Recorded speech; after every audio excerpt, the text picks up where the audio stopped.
पेट इंडस्ट्रीमध्ये आपण आतापर्यंत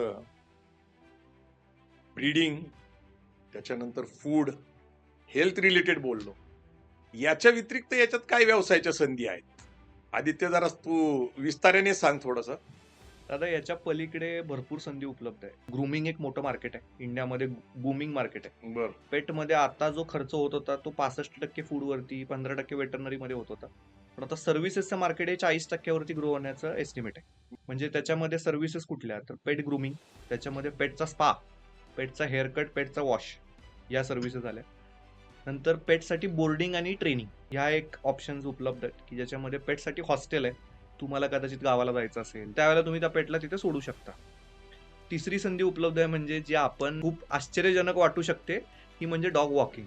याचा अर्थ असा की तुम्हाला वेळ नाहीये तुमच्या पेटला सकाळी आणि संध्याकाळी फिरवायला, यासाठी लोक आहेत हे जे डॉग वॉकिंगचं काम करतात. आणि तुम्हाला ऐकून आश्चर्य वाटेल, आता रिसेंटली एक न्यूज होती की एका डॉग वॉकर महिन्यामध्ये 4 लाख रुपयाचं उत्पन्न कमवतो.